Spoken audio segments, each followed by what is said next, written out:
The holiday weekend, man, oh man, football galore beginning on Thursday, the college football craziness, and that sets up championship weekend coming up. And of course, the National Football League. And who better to break it down with than Sean Salisbury coming up in just a moment. Audio Jungle.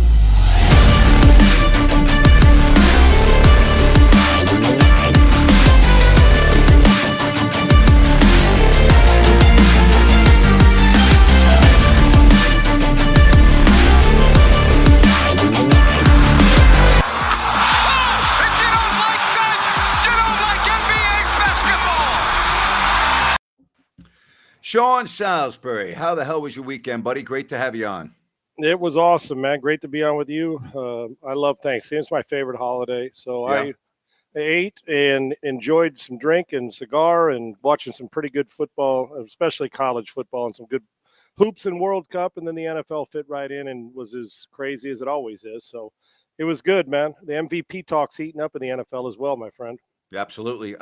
Super Bowl weekend is going to be fun for you. Golick owes you a nice dinner, nice smoke. It's going to be a lot of fun in Phoenix on Thanksgiving weekend or Super Bowl weekend. Super Bowl weekend. The Phoenix Opens there. Yeah, I'm going to make all that money he makes. I'm going to make him buy me the biggest, fattest steak and the most expensive cigar and whiskey on the planet. Mike and I have been having that. We've been going back and forth with, good wagers since we left the league. And we came in at the same time in high school on the same All-America team. So forged an incredible friendship for a long time, and we always have a respectful, good bet, and it's an excuse for us to get together too, so we love it. I love that. All right, let's get right to your alma mater in USC. So here they are. Comes down to this game this weekend, conference championship play, and they got Utah. That's not going to be a picnic, but boy, you got to love what you're seeing right now with the Trojans. I do. My concern is they'll get some sacks and they'll get some turnovers, but they still got to get a few extra stops because the Utah, we know Kyle Whittingham, you're not going to beat them physically. I mean, where you punch them in the mouth, they'll always punch back. Mm-hmm. That is his philosophy and always has been. And then he had the guts to go for that 2 and seal the game with Rising at quarterback, and he's a good player. This is going to be a fist fight, man. The question is, do you stick and move and stay in space USC? And if you're Utah, can you counter that? And the other side is, if you're SC, can you handle getting punched in the mouth and punch back? Because Kyle Whittingham's going to do that. But I expect it to be a spectacular game in Las Vegas. And I have so much respect for Utah after, always. But a Kyle Whittingham coach team will be ready to play. If Caleb Williams plays like Caleb Williams, they should have a pretty good chance in this. And if they win, they're in. And there is no argument from Ohio State or Alabama or anybody else. They are in. And if he plays 80% of the way he played against Notre Dame, which is a phenomenal Grant, I've seen a lot of quarterbacks come down. I've been fortunate to be a part of an incredible college group of quarterbacks at USC. I have. I can go from Rodney Peete, and I like Paul McDonald, myself, and Mark Sanchez. I'm just one. I mean, you get to Carson Palmer. I mean, the list goes on and on. John David Booty, Cody Kessler. I mean, Sam Darnold. The list, I mean, it's crazy. Yeah, Matt Leinart. Matt Leinart. Yeah, I don't want to leave out which may be the best of all time, like one of the best college quarterbacks ever. The group, and this kid's as good and dynamic as any, if not more than any. Everybody had something special. This kid's got a lot of special qualities. He's your Heisman Trophy winner. As long as he plays 80% of the way he did against Notre Dame, it's his award. It'll be closer for second place. First place is done if he plays well. Speaking of special, how about the Michigan Wolverines? I mean, the big plays that they had at the shoe in Columbus, I mean, that was staggering to me. I mean, I'm not shocked that Michigan won the game, but how they won the game, that really shocked me. That's back-to-back physical beatdowns. Yeah. And what I love is the ability of Michigan to adjust. And it was kind of an ego-filled defensive game plan. And I get it from Coach Knowles. I mean, you said they're a great running team even without Blake Corum in the lineup, and it proved it. Edwards rushed for, 200 bills. Mm-hmm. And you're going to stack it up there and play a lot of man. And if you're going to play man, you better get to either the quarterback, not let him buy time, or better cover him.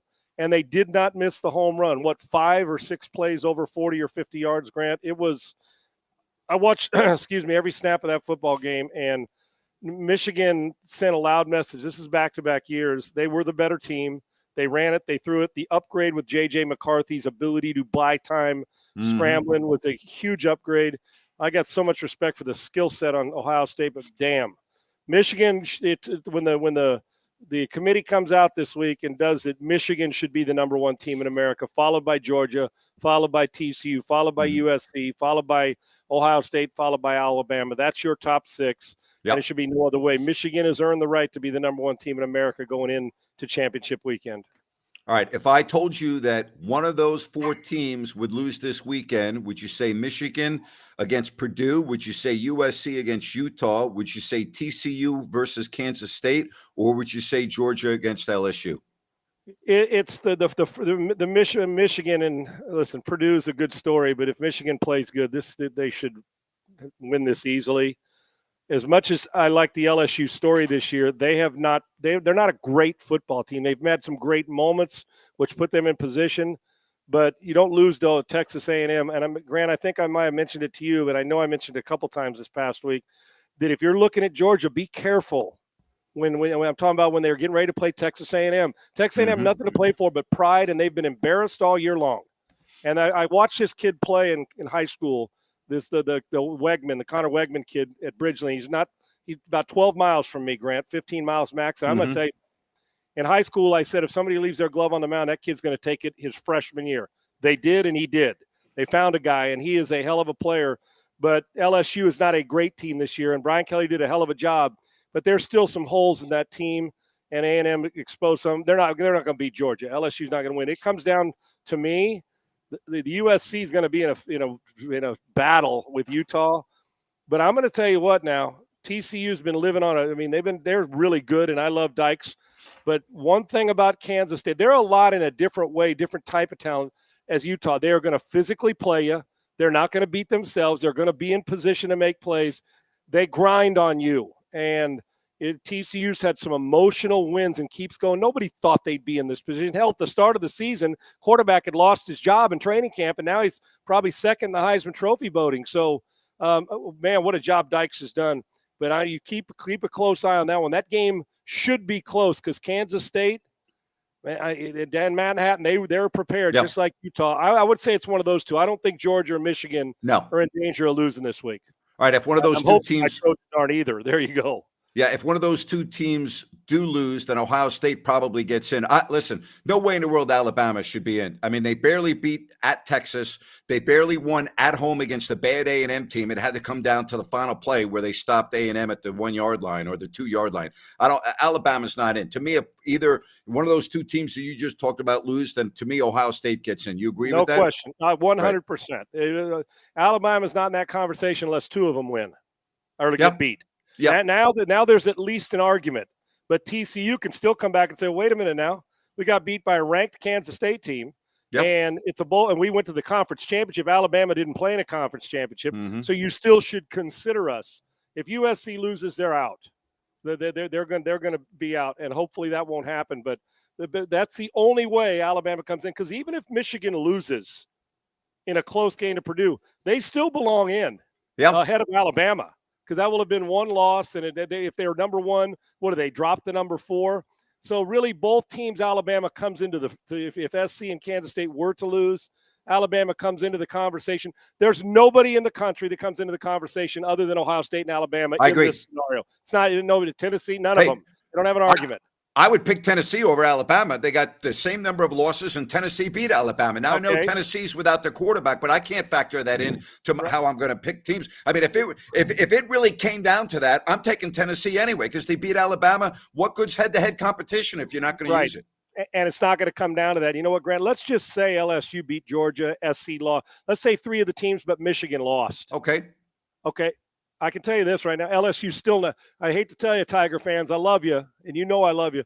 If you beat Georgia, you are still not in the chain. You're still not going with a 3-loss team in the chain. No way. You don't go. No way. They'll put Alabama ahead of you. That's right. They will.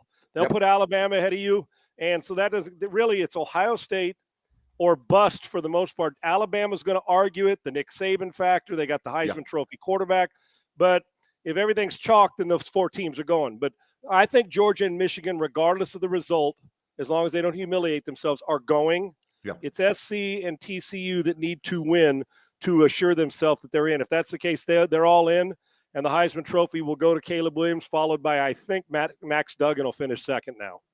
All right, I want to talk NFL. Of all the games that I watched this weekend, including the Thursday night triple header, the Thursday triple header, I was probably more impressed with the 2 minute drive by Trevor Lawrence. I thought his 2 minute drive to take Jacksonville down the field, beat Baltimore with a 2 point conversion was unbelievable. That really stood out to me. What you saw with him, Grant, is exactly why he was the first pick of the draft. That confidence and that the accurate throw for the touchdown and the great catch by Jones and the balance to get the lower part of his leg in, and then the incredible, even though, listen, that short flat route that he threw for the 2 point conversion, I got to let people have to know that is not an easy throw to be. He had to be perfectly accurate, going away to his left and ripped it to him and made a throw for the 2 point conversion. And the second part of that is, I know a lot of coaches that wouldn't have had the balls to go for it in that game. They would have played for a tie and then gone to overtime. I loved that Doug Peterson, who you can tell with that embrace and hug they had on the sideline. Oh boy, those two are on the same page. Look out, because if Trevor Lawrence start to feel like that, we're about a year away from us talking about him like we're talking about the great ones in the league. He is a hell of a player. All right, then you have the Jets and Mike White, who was outstanding, and he's got everyone in the stadium chanting his name. Coach Saleh today said, hey, you know what? When Zach Wilson's ready to roll, we're going to roll with him. I'm not sure how that's going to fly in the locker room, particularly if the Jets go to Minnesota this week and win, and if Mike White plays very well. What about that situation in New York, Sean? Well, I love Coach Saleh, but I'm going to disagree with him on this. As much as I think Zach Wilson's got a load of potential, I also know, but I prefer production. If Mike White continues to play like this, when he says when Zach's ready, Zach's not hurt. His ego's hurt. He's banged up. He wasn't even in uniform unless there's some injury I don't know about. I can tell you this. Your commitment can't be, I know when you drafted him and all that look and the optics of Zach Wilson. Right now, if Mike White keeps doing, they were visibly better for the non-football fan to see that this team was visibly better offensively. If Mike White, put it this way, Mike White, the only way Zach gets this job back this year is if Mike White goes a game or two and urinates down his leg. Other than that, you can't do it because how are you going to explain that to your teammates? Yeah, you go out and you win. You said they got the Vikings this week, right? They got the Vikings, you said? Yes, they're at Minnesota. If he goes in there and beats them and throws it around the lot, even if Zach jumps and screams, says, I'm ready, you're not putting him back in. You can't do that to your teammates. The commitment can't be to one guy. It's got to be to a team, especially a team that's in a playoff race. I don't think there's any question about that. And I talked about this before the season began with you. I talked about this back in the spring as it related to the 49ers and Trey Lance. And I know Lance got hurt early in the season in week 2, but he was not good on the road to open up the season in Chicago, albeit it was bad weather, but it was bad weather for both teams. Then he gets hurt early and Garoppolo comes in. But I think everyone knew before the season even began that the Niners' best chance to go far was with Garoppolo. But let's hypothetically say that Lance was okay and he could come back right now. There's no way you're putting Trey Lance on the field. How do you walk into your locker room and tell you guys, hey, we're switching quarterbacks now? You can't do it. You've been there. You can't do it. Absolutely not. Grant, going into this past weekend of this games we just saw, the numbers with Jimmy Garoppolo and Jalen Hurts throwing the football were damn near identical. Absolutely. 15-4, 15-6 or something, touchdowns to interceptions. Both are on first. Now, Jalen's team's better. I get it. It's Hurts' legs, as you saw last night, that's destroying people. Their completion percentage is both pretty high. You know, if Trey Lance was healthy to play tomorrow the way Jimmy's doing this, Jimmy doesn't come out of the lineup unless he has 3 bad games, but that's not going to happen. Their defense is lights out. You saw him pitch a shutout. That's right. Those are the 2 best teams. And I keep watching Tua and I keep watching Hurts.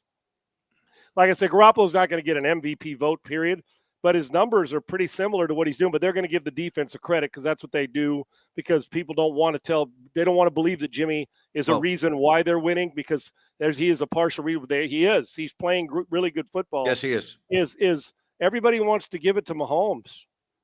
I looked at the numbers again today, and because they lost good players, but they still had a bunch of good players. Mm-hmm. I listen, if you look at the numbers, Hurts and Tua compare every ounce when it comes to yards. I mean, everything they're doing are in the same category. I don't think it's Mahomes automatic. I think that I all agree. three of those guys, it's a 3-horse race, and it's those three guys, and it's going to be one late. But you could give it to, Hey, if somebody has 2 great games in a row and 2 bad games, that guy's going to drop out, and one of the other 2 will be in it. So this race is far from over at the MVP, and those 3 are the lead dogs. we get so caught up in these statistics and all this shit that goes into, analytics and everything. Here are the stats that mean the most to me, and that's the standings, and that's wins and losses. And Garoppolo, as the quarterback of the 49ers, his win percentage is off the chart. So that's what I'm looking at if I'm a fan of the 49ers and that team. And I know I'm jumping ahead a little bit, but how good is this matchup Sunday with Miami going in, taking on the Niners in San Jose and Santa Clara, the Miami offense against that defense? I'm going to say this loud, and the people in the back can hear. I am not convinced this isn't your Super Bowl teams. I'm just telling you. Remember, I told you, Grant, I think it was 2 weeks ago, I said the Buffalo Bills better be careful because Miami's objects in the mirror closer than they appear, and here they are in first place. Now, I know that we keep saying, but Buffalo's been beat up on defense. Yep. Josh Allen has missed some throws that he would normally make, and then makes that incredible throw with seconds to go to get him to victory. That's why he's who he is. Mm-hmm. But the way Miami's playing and Mike McDaniel calling games, Miami can win it because they have home run ability. They can. And then you got the 49ers. This is the perfect matchup for as explosive offense we have in the league and the best defense in the league. It's best versus best. I can't wait to see it.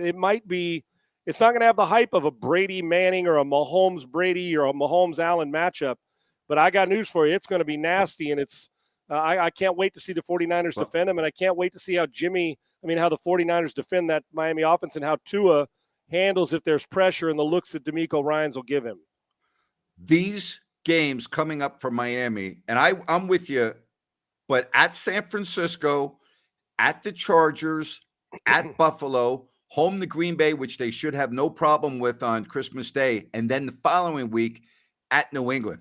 That's brutal, those road games. I mean, that's going to – if they get through this stretch and we're still talking about the Dolphins after those 4 games like we are now, I think they would be the favorite. I really do. Well, yeah, and this is the test. I mean, I don't want anybody to diminish how good they've played this year because they've played great football. Yes, they have. But playing the Texans is like playing a high school team right now. They're pitiful. How pathetic are they? They're pathetic. Very, very, and they're ill prepared, and their players aren't very good, and they're out of place. They don't make throws, they don't make runs, they don't make tackles, they don't make catches, and they don't get stops. Other than that, they're pretty damn good, and their coaches don't seem to have any idea what's going on. They don't think outside the box. It's a hard watch.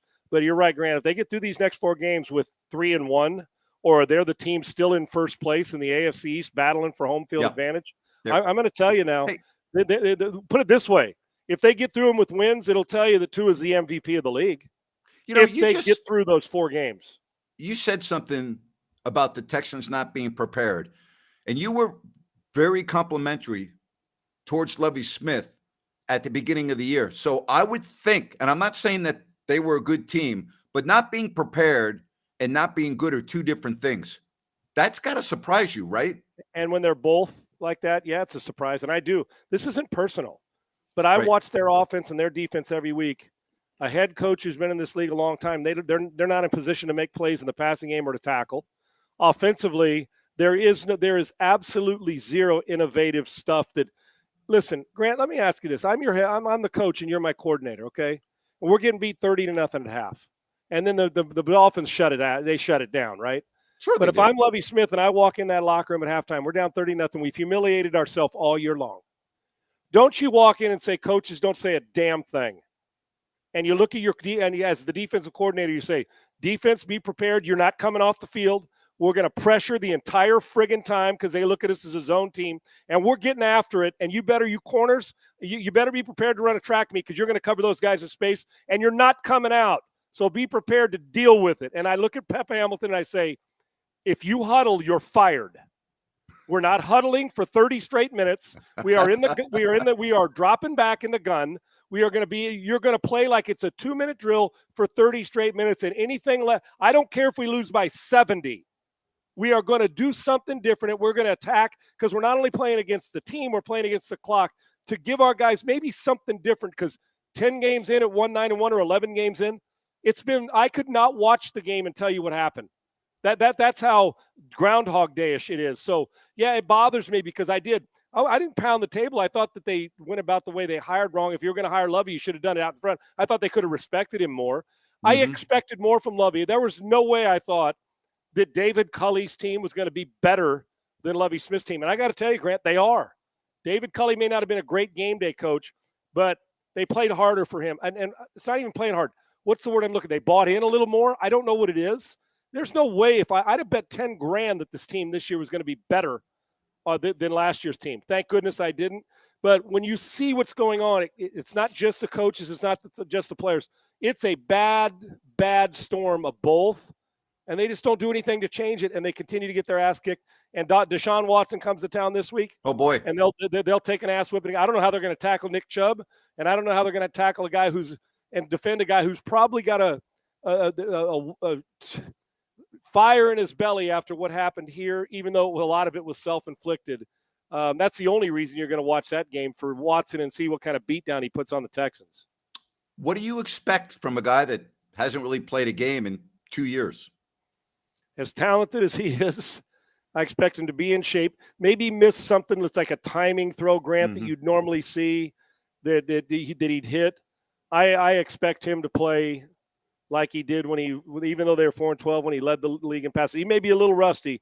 He'll make plenty of plays. Put it this way, when they walk out of this game, and I give a lot of respect to Jacoby Brissett's performances and his guts this whole year, but he knew this day was coming.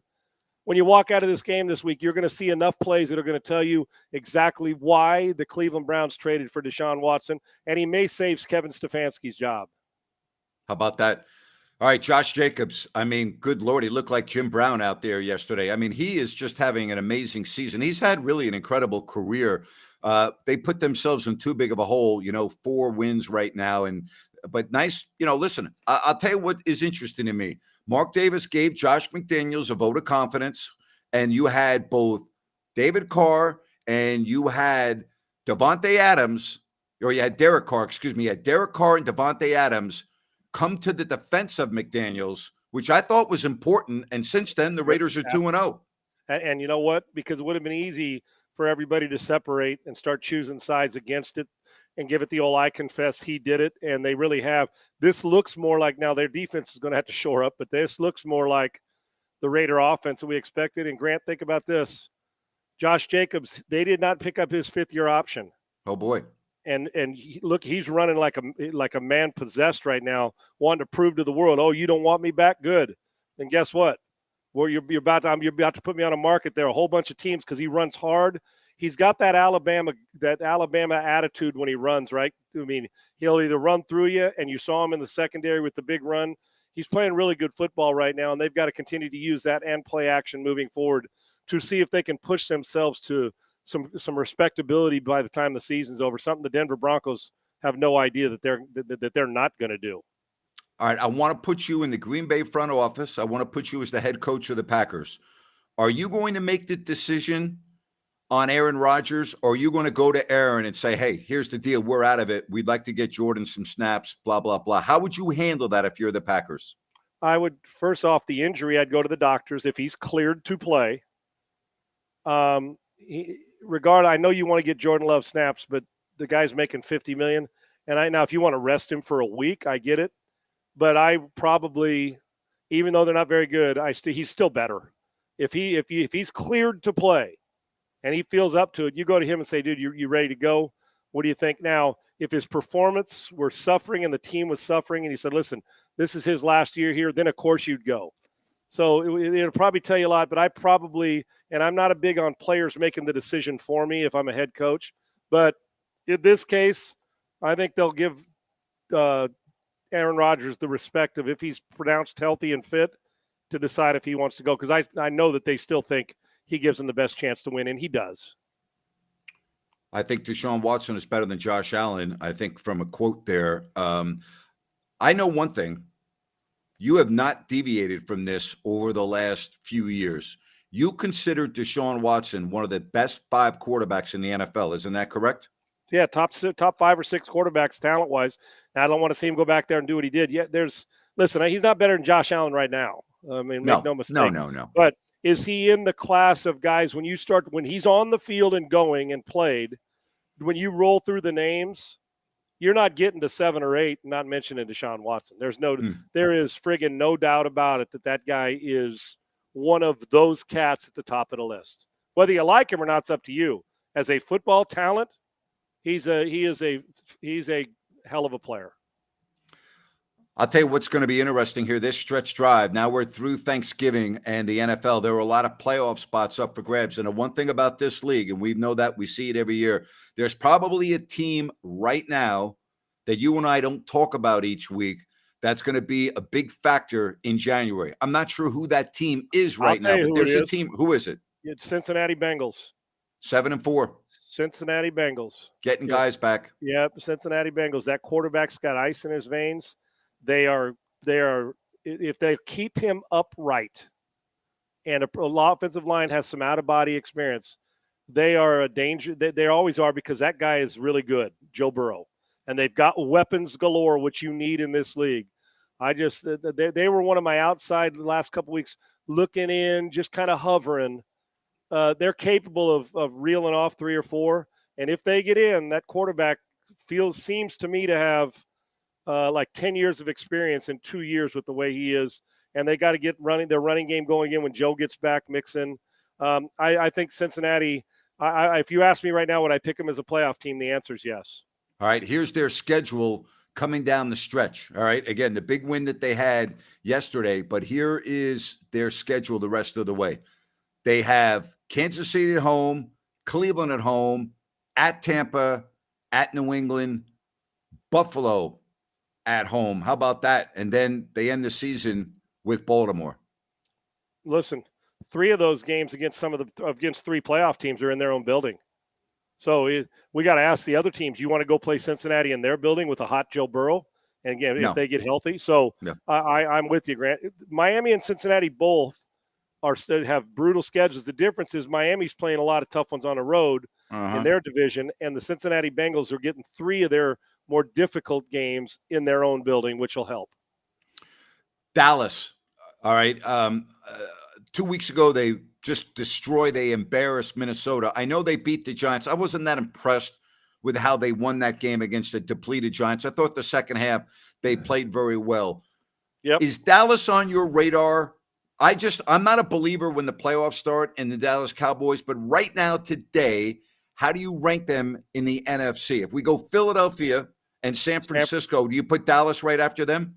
Yeah, I would have. If Tampa Bay would have shown me something more yesterday, I might have thrown them in 3rd or 4th, Grant, honestly, just because of the guy at quarterback and the unique ability their team has. But once again, I don't know if they're playing a little scared. It's weird to me to see Tampa continue to struggle like this. And now I don't know how long Wirfs is out, but if he's out, I have a whole different. Yes, it is, because they've already been devastated on the offensive line this year. So I would probably, Grant, it's Dallas 6 1/2 dozen in the other, Dallas and Minnesota in my mind for the next one. Yeah, I didn't put Minnesota in there, and I should have. Yeah, I would probably lean towards Dallas because I think they got the most explosive defensive player.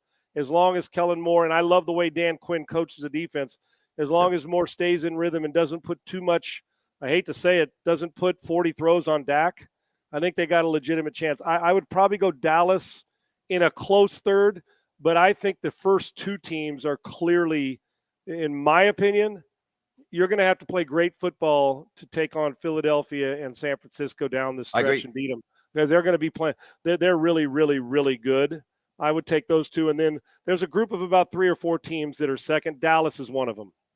I'm a big believer in defense in the playoffs, and that's why I'm going to pick San Francisco ahead of Minnesota. I'm still not sold on the Vikings defense. So, that to me is the big difference right there. If you went to a playoff game right now, Grant, whether it was in Minnesota or San Francisco, as much as I appreciate the Vikings, and you had to gamble it, you're picking San Francisco no matter where they play. You just are. That's it. I know I am, but that's the Giants are not going to be around in late January, although I respect them. But those are the teams. I still want to believe that Tampa can go on a run, but they continue to let themselves down. This is not like them. I don't think the threat is starting to get to the point where we keep making excuses for them, and we can't. They're just not that good, or at least as good as we thought they were. They haven't gone on that 4 or 5 game roll which the 49ers and the Philadelphia Eagles, one will do and one already has. And again, with Tristan Wirfs, I guess it's a high ankle sprain. A high ankle sprain for an offensive It'll be a tackle. month. That's exactly right. Maybe Yeah. even more. I don't see that being that's not a good situation. Again, we wouldn't even be talking about Tampa if they didn't play in a horrible division. I mean, Right. they're 5-6. We wouldn't even be talking about the Bucs. The only reason why we're talking about them is Tom Brady and the fact they're in a terrible division. Right. That's exactly right. And they're going to get their way in now. Like I said, it's Brady, but the rest of the rest of the group, I just don't see them. I don't think they can handle Philadelphia or San Francisco. I think San Francisco's defense might, if they didn't have offensive line, you might need to bring some good supply of body bags if you're playing the 49ers in the playoffs. They're really good. All right. Before we go, Sock Drive started up. We'll start next week. I'll have answers for you on where to go and what to do with it and start the pub. But thank you. I've been asked that because of you a bunch of times now on social media. So I'll let you know. And the reason why we don't do it too early, because they start to come in. It's a fast and furious thing. And, Okay. And we're getting to the point where we can almost do it twice a year, Grant, because we get so many socks. All right. So when the information is ready to roll, you let me know. We'll put it I out sure here will. on the West Coast in addition to what you're doing in Houston. And that's just something that's fabulous. And, hats off to you and everyone else that makes that really such a great event. I mean, it's you know this, Sean. I mean, it takes a lot of people to make these things go. And what I'm talking about by taking a lot of people have to be willing to donate. They have to be willing to help out their fellow neighbor, in this case, homeless people and everything else. Hats off to everyone that's doing this. Great job. Yeah, Grant, I'm the small part. It's the people who donate. That's right. And care and take time out of their schedule to go pick them up and send them. Yeah, we couldn't get, like I said, in two sock drives now. You're talking 25,000 or so pairs of socks. That's a lot. That's a lot of people keeping their feet warm, which is important. Great job, Sean. We'll talk to you on Friday, Thanks, buddy. Have a great okay. week. You too, my man. Thank you. All right, that's Sean Salisbury. Good stuff right there. Coming up, we're going to talk some Kings basketball, but I want to tell you that New Works Plumbing, they are a full-service plumbing solution. No matter how big or how small your plumbing problem, they've got a fix for you. Just go to SACServicePlumbing.com or call the number on your screen. That is SACServicePlumbing.com. All right, Kings tonight, back home after a 1-2 road trip. Ryan in Sacktown, how are you, buddy? Doing great. Beautiful afternoon. How about yourself, Grant? Yeah, I'm doing well too. Kings and Suns tonight. By the way, I will be here right after the game, so we'll have fun with that, Ryan, right here on YouTube Live. Kings and the Suns. DeAndre Ayton, that better be a real focal point for Sacramento. Boy, wasn't he just named Player of the Week? Player of the week, yeah. Just a little bit earlier today, averaging 16 rebounds and I think a snitch over 26 points. Over the last week, 3-game winning streak for the Suns, 13-3, best in the Western Conference. So he will be the player to watch, him and Devin Booker tonight for the Kings. All right, the Suns won back-to-back home games on Friday night and Saturday night. So tonight is their third game in 4 nights. I want to see the Kings come out, really push the pace, and have that energy in the first quarter. This could be a team that gets a little fatigued in the second half with the 3 games in 4 nights. Now, conversely, Kings had that long flight back after the loss Friday, took Saturday off, got back to work yesterday. So that extra day should help. I'm expecting the Kings to play well tonight. Yeah, I expect them to play well as two, I should say. But yeah, they need to push the pace. I think they need to push the pace across the board, but specifically with the 3 and 4 nights. Both are fast-paced teams, number one. Yep. But number two, the Kings, the key to this game, Grant, is going to be, like you said, pace and Ayton. They like to run a lot of pick and rolls, and that is going to be where the Kings really need to shine tonight when you have Booker and Ayton. Both of them can shoot the 3 well, and we need to make sure that we are not fouling with Sabonis out on the wing on Ayton. Yeah, I'm looking at these numbers. So the standings, 13-6 for Phoenix. All right, they're not good, though, on the road. How about this disparity? They've already had 12 home games. They're 11-1 at home, Ryan. They're only 2-5 away from Phoenix, which is extremely surprising. They've won 4 in a row, but that road record is not good at all at 2-5. No, it's not great. But we don't want it to get any better tonight here in Sacramento. They are without Chris Paul, have been for a little bit. That's right. So that can be a big factor in that veteran leadership. But Booker has stepped into a veteran role there as well. But they definitely need to improve on the road. All right, getting a lot of people chiming in on the matchup tonight. No Trey Lyles tonight, and again, I think he's been pretty good for Sacramento coming off the bench. I want to see if Keegan Murray can get his game going at home. Now they've got Phoenix, and then you have the Pacers that come in next, and that's going to be one hell of a game. But first things first, Phoenix. We'll see how Keegan Murray can get going. Yeah, let's hope he can get going. Again, want him to be a little bit more aggressive, get inside, and get some confidence going for him. Have a coach draw up a play or two, get him going early. I would say expect a heavy dose of Davion tonight. He has been playing well, and I'd love to see him on Booker, see him on Campaign, and just really, really, shake things up, especially in that pick and roll, like I said. All right, so here you have with Phoenix at home, the Pacers at home, and then a road game in LA against the Clippers. So, you had that 7-game win streak. Now you've lost 2 in a row.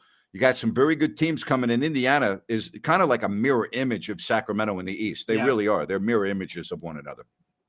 Yeah, they are. Nobody expected it. They're playing well. They're meshing well, shoot the ball well. And I think a lot of that has to do with Halliburton. Halliburton is a old soul. And, he's already got some chemistry with Buddy. So it's going to be a fun shootout and a fun game when they come back here. Well, and Halliburton is getting over 10 assists almost every time he steps on the floor, and his assist to turnover ratio is amazing. So, again, he was last week the Eastern Conference Player of the Week. So that tells you what you need to know. But I'm Kings and Suns. All right, the first of 4 meetings, and again, a Phoenix team that does not play well on the road, but they're feeling pretty good about themselves, winning 4 in a row. To me, foul trouble is going to be real key tonight with DeAndre Ayton, and we know about Sabonis. And what do we talk about with the Kings? They need more size. They're going against the guy that has that tonight in DeAndre Ayton. Yeah, foul trouble is going to be a huge key. And like I said, Ayton can do it from the outside. He can do it in the inside. Look, he really likes to slip screens. I was watching some of the film, and that's where the trouble comes, and the communication needs to happen on defense for the Kings. Could be a game where you might try to slip Rashawn Holmes in if Sabonis gets into some foul trouble. He's 6'10", and he plays the pick and roll well. So we'll see what happens, but you just have to realize you got to stop Ayton or Booker. You're going to have to put your focus on one of them because the other is going to get theirs no matter what. All right, these stretch of 5 games began on the road trip. So right now, 1-2 with 2 more games left. I always talk about the 5-game increments because you started off with a record of 1-4, then you went 3-2, then you went 5-0, and now you're at 1-2. So, the ebb and flow of an NBA season. And again, we keep on talking about this. The Kings, knock on wood, have been very, very healthy. They've been one of the healthiest teams in the NBA, which is factored into them having a record of 10-8. So keep that in mind because there are injuries that are going to be coming up here in the near future. It happens. Absolutely. So we just have to go out there, play the game, and see what happens. But, it seems like they're taking care of their bodies. You've talked about HB. He is just the consummate professional, and hopefully those guys are following his lead and doing the extra things behind the scenes that none of us see to keep their bodies right.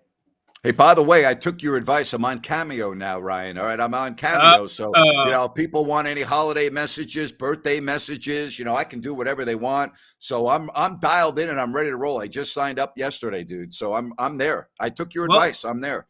Hey, well, I know what I'm doing as soon as I get off this show. I'm going straight to Cameo. Time for a Christmas rant. Get your personalized Grant Christmas rant.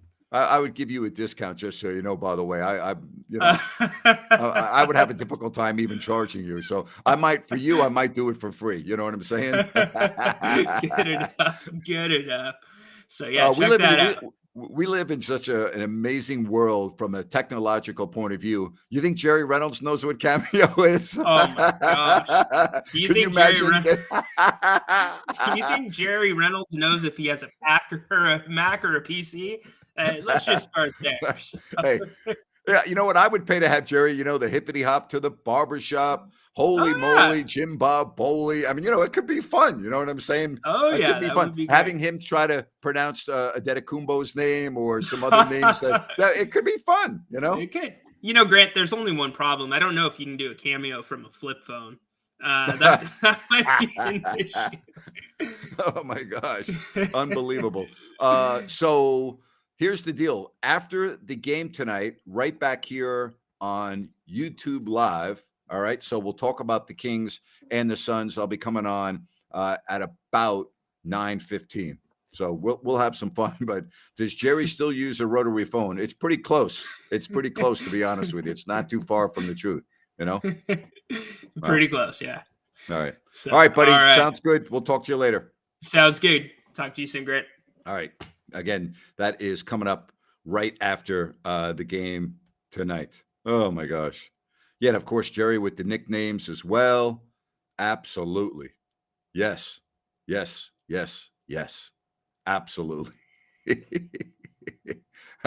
Seriously, though, could you imagine Jerry attempting to be on Cameo? Oh, my gosh. You got to admit, that would be pretty funny. That would be pretty funny. All right. So coming up after the game, I'll be right back here. I hope you all have a fabulous rest of the afternoon. Don't forget, I am going to be coming up in about, let's see, what time is it right now? In 20 minutes, I will be on Listen App. So join me on Listen App. Easy to download, whether you're on Android, Apple, whatever the case may be, and you can join me. It's a lot of fun. I do that Monday through Friday at 4 o'clock Pacific. All right. Thanks very much. Great having you here. I'll be back tonight after the game. So long, everybody.